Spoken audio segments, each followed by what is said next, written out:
We will take you today through the notification, annual reporting, and the registration process. The presentation slides would mainly cover the topics covered under the draft regulation.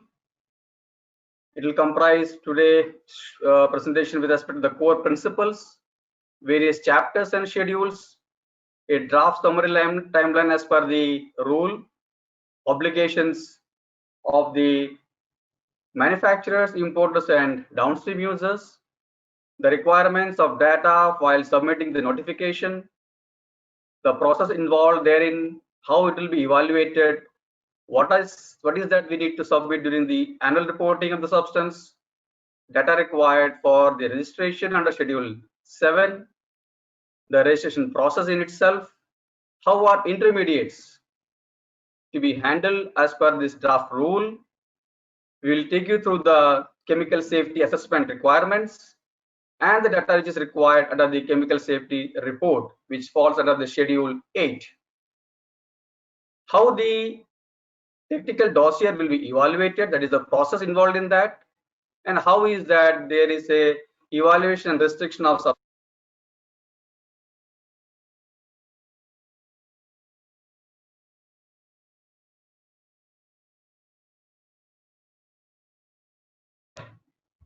Hello,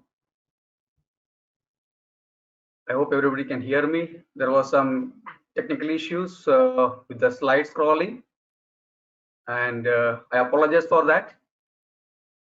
And if I was not audible the earlier time, just to brief you, the first slide which was put across to everybody was on the outline of what is going to be discussed today.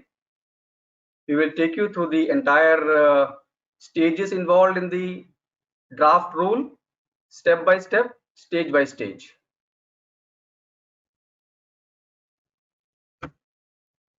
So substances is what the draft rule understands a product.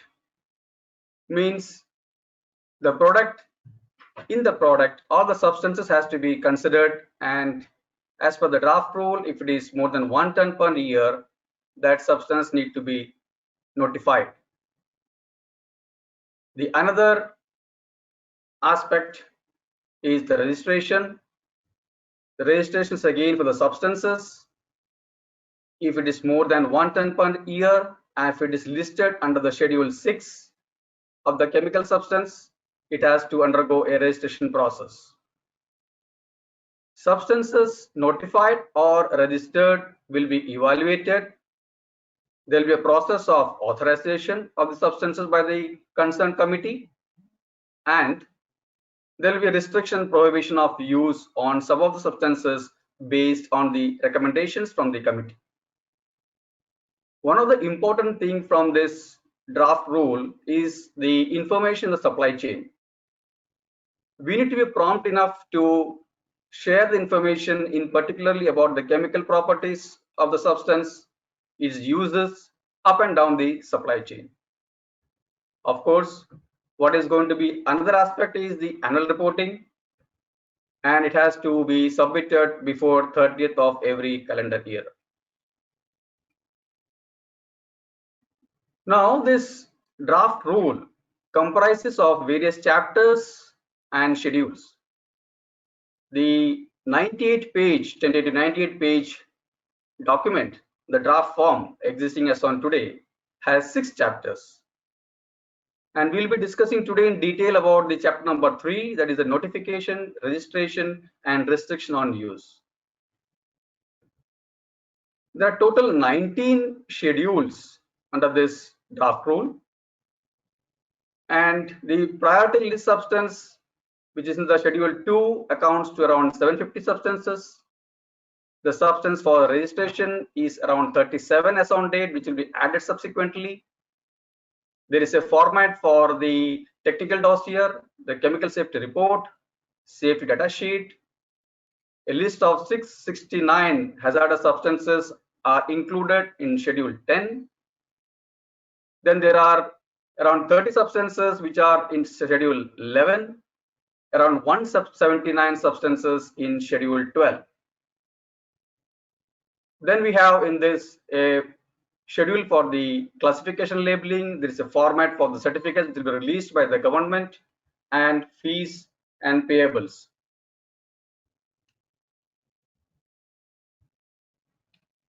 So based on this draft regulation, let us try to understand the timeline once again. Say this rule comes into force from the 1st of January 2021.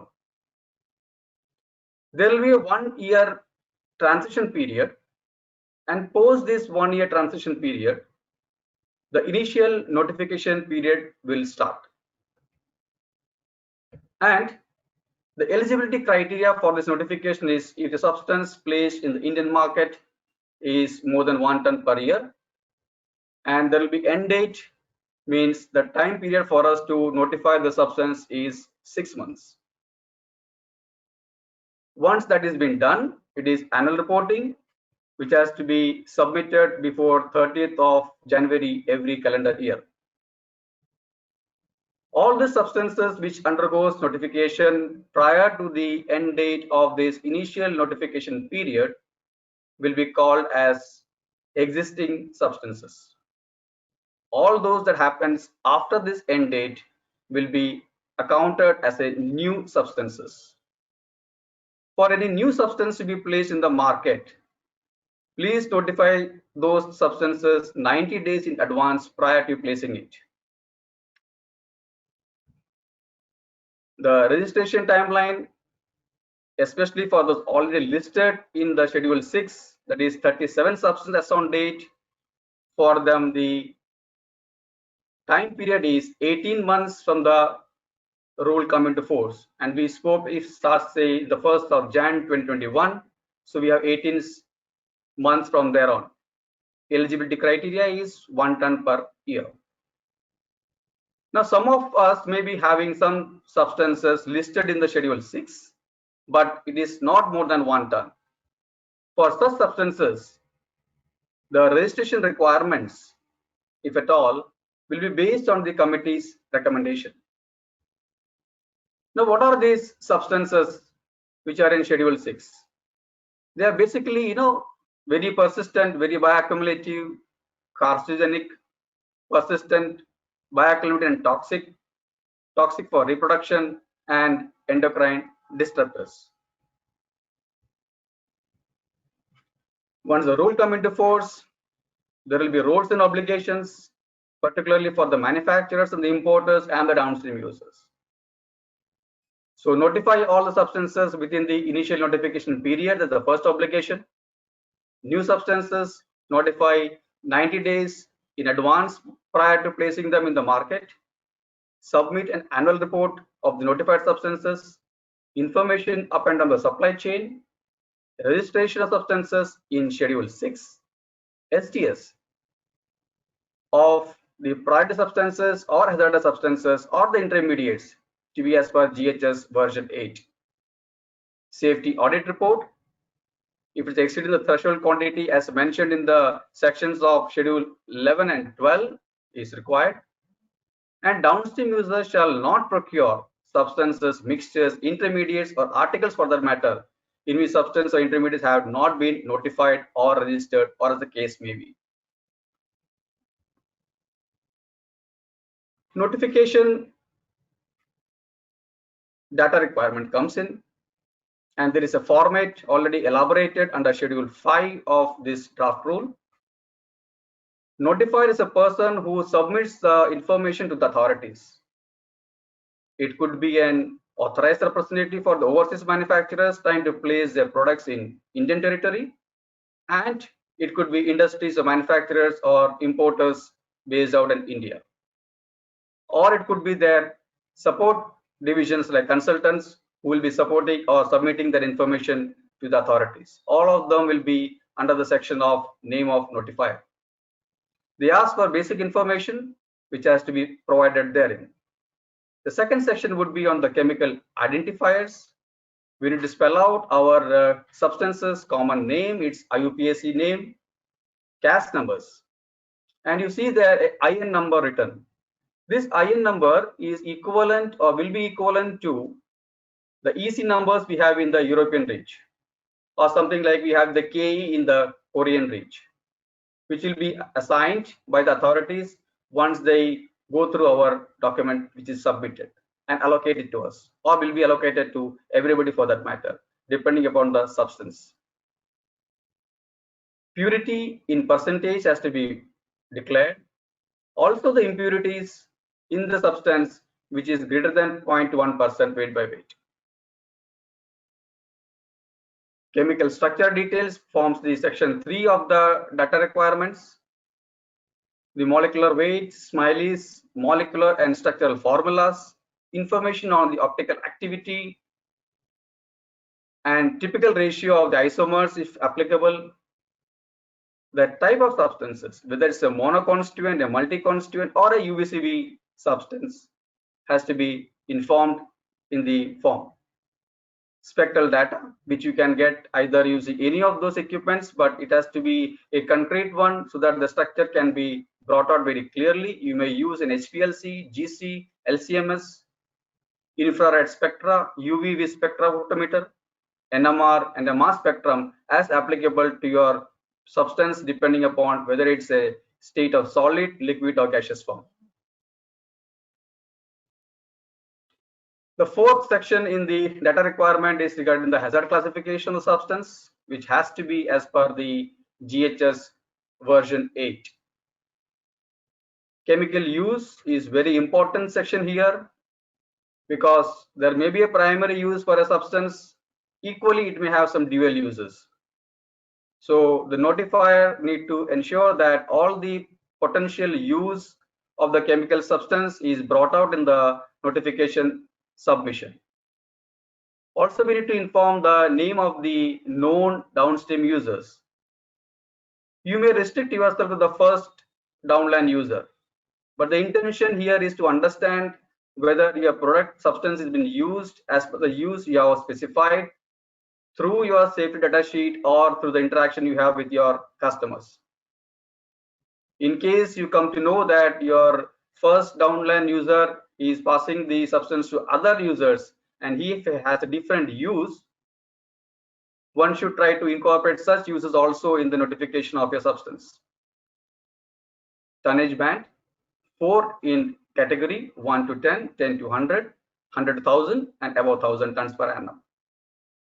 Actual quantity per annum is to be reported in the notification dossier, which will be kept confidential by the authorities. The maximum storage capacity and the maximum quantity stored, both has to be incorporated. But here one of the thing is, the draft says that all the information on the data should be based on test reports from NABL or GLP labs or any other published authentic study report. The intention behind this is to have a traceability of the information which is submitted by the notifier.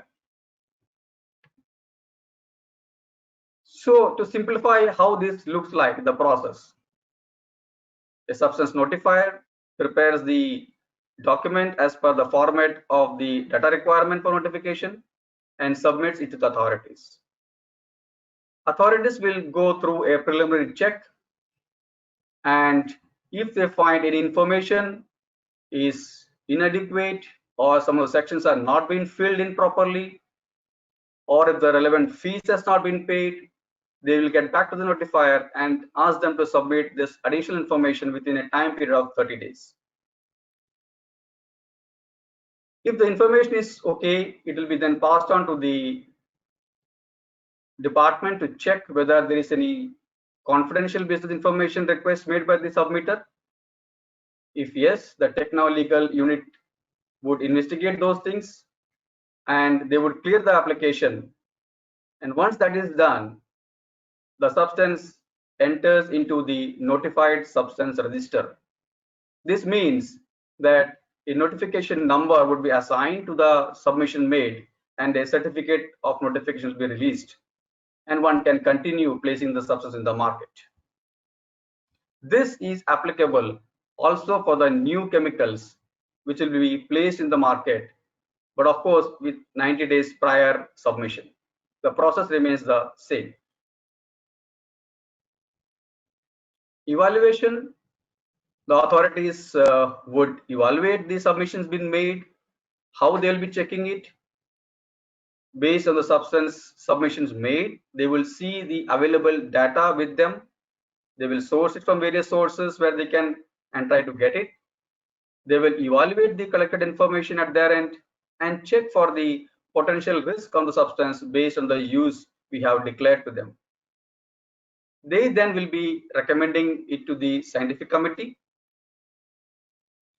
and scientific committee will then decide upon its addition or deletion to the already existing list in schedule 6.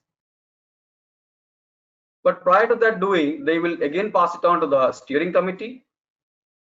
Steering committee will go for a public consultation within 60 days of receipt of this recommendation from the scientific committee. Once the input from the consultation public is through, the steering committee evaluates that, and then they will place their recommendation to the central government for updating the status of the substances in schedule 6. Annual reporting. It is mandatory for both the existing and the new substances. One has to do it prior to 30th of Jan every calendar year.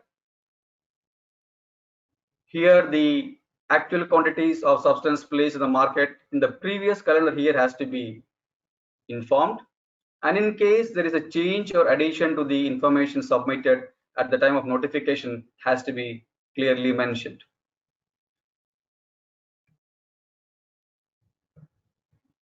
Registration is required for all those in schedule 6. Eligibility criteria greater than 1 ton per annum. If less than 1 ton, again I repeat, it would be based on the recommendation from the committee and authorities whether they should go for any type of submission or not. But yes, for the substances listed in schedule 6, and if it happens to be an article and is supposed to be released under normal or forcible conditions, and if it's exceeding 1 ton per year, then those substances in the articles also need to be registered if they are falling in the list of schedule 6. Schedule 6 data gets updated, so one need to keep a track of that schedule and the list, because once it is listed in that schedule, registration has to happen within 18 months from its addition. A joint registration is possible and is valid for the same substances. Just like we have the format for the notification, the data requirement for registration also is elaborated in schedule 7. The initial 2 requirements almost are same, just in line with the notification requirement. However, few information have been additionally asked for here in the registrant details, that is the company's GST number and the PIN code. Regards to the chemical identifiers, the additional requirement placed here is that one need to inform the nature of impurities, including the isomers and the byproducts. Also, the nature and order of the additive in terms of quantity has to be declared in the registration dossier. Chemical structure information pattern remains the same, the system remains the same as in notification stage, but here we need to give the description of the analytical methods which has been used while doing the spectral analysis of the product. It could be a method which is based on the bibliographical references for the identification of substances and the purities and additives involved therein. But this has to go along with the technical dossier for registration. Identified chemical uses. The calendar year of the registration of the particular substance has to be mentioned.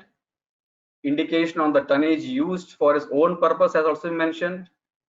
We need to clearly mention the substance is a substance or a mixture or an article and its physical state. Concentration, if we can give precisely, it's good. If not, a range also is acceptable. A brief general description on the identified uses. Here they mean that, when you mention those things should be self-explanatory. Information on the waste quantities and the composition of the waste resulting from the manufacture of the substance, the use in articles and intended use. Description of the manufacturing process also need to be revealed here in this particular section of the technical dossier.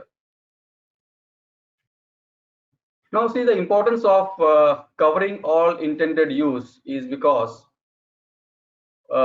it helps the authorities to identify and see how they can evaluate the document and do the risk evaluation properly.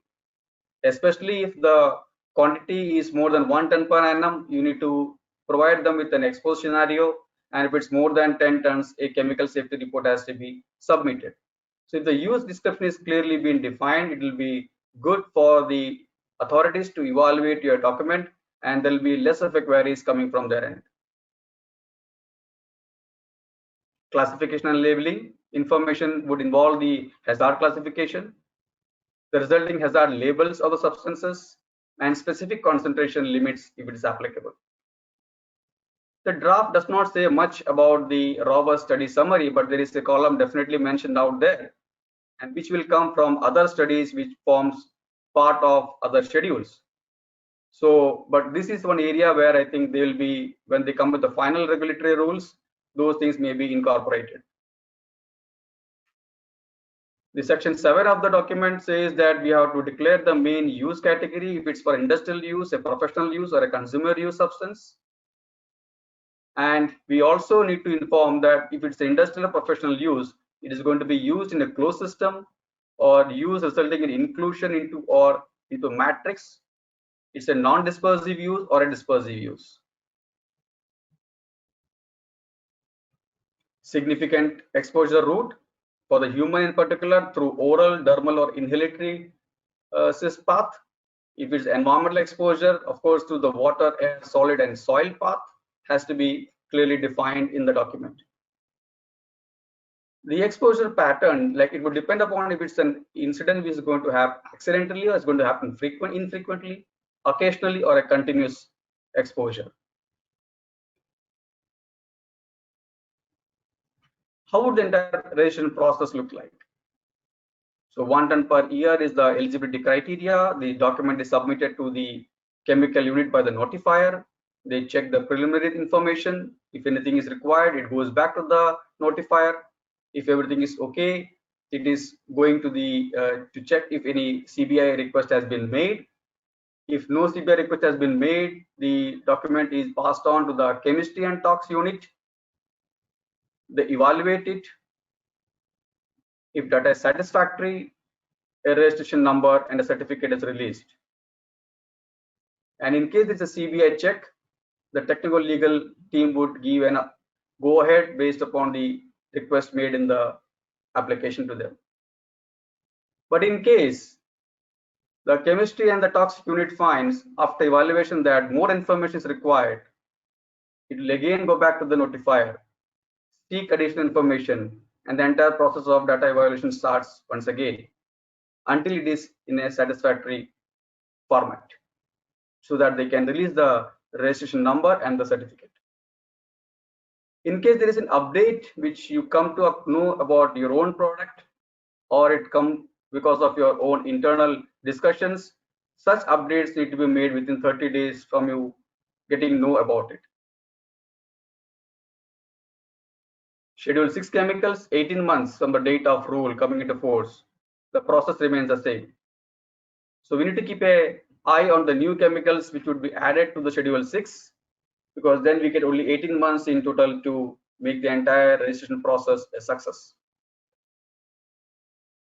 Intermediates. Intermediates can be in two forms. It could be either stored or transported. And for those intermediates in particular which are in Schedule 6, the registration is mandatory. Transport intermediates, they are a little flexible towards it, and they are categorized based upon the tonnage volume. Up to 1,000 tons per year, if the intermediate is the transport intermediate, then one need to submit only the physical and the chemical properties in the technical dossier. However, if it's more than 1000 tons per year, all information is required in the technical dossier, and in addition to that, they need to submit a chemical safety report.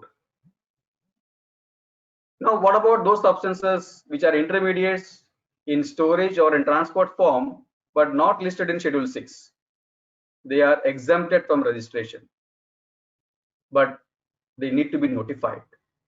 Here it means all intermediates has to be notified. Chemical safety assessment. If the volume is more than 10 tons per annum, a CSR report has to be submitted during notification and registration. If the volume is less than 10 tons, exposure scenario would be sufficient enough while making the notification and registration. This is in particular for all the substances which are in the priority list of Schedule 2. Chemical safety report forms the part of Schedule 8, applicable if more than 10 tons per year. It has two segments, part 1 and part 2.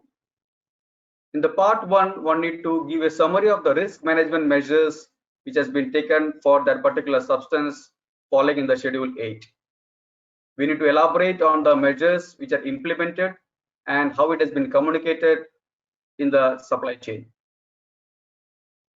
In the part 2, it asks more about the chemical substance identity, the manufacturing and uses, classification and labeling, the environmental fate and properties, human health hazard assessment.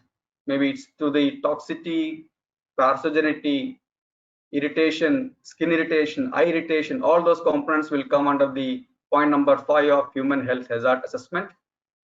In point number 6, the human health assessment of the physicochemical properties. It will be more regarding its flammability, explosibility, things of that kind.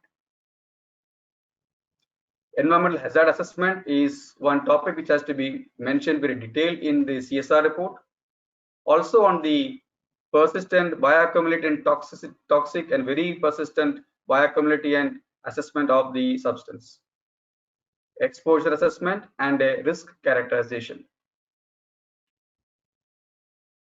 Many of the information from this would also become part of the robust summaries, our understanding based on the draft rule, although it's not been brought out very clearly in the draft as on date. So how will the technical dossier evaluation process happen and how it's going to impact us? If everything is good, the document we submit to the authorities, like here's the chemistry and the toxic unit, they will evaluate our dossier in 90 days time period. Everything found okay, we get a registration number and a certificate is issued. But in case the data is not okay, the chemistry tox unit would again ask the notifier to submit the additional information, and there is a time limit given to that. It's 90 days. Within the stipulated 90 days, if he is submitting it, if the data is okay, then a certificate will be issued and a number along with that. There can be different scenario. In the 90 days time period which is given for additional information, in case we are not in a position to furnish those details, we may apply for an extension.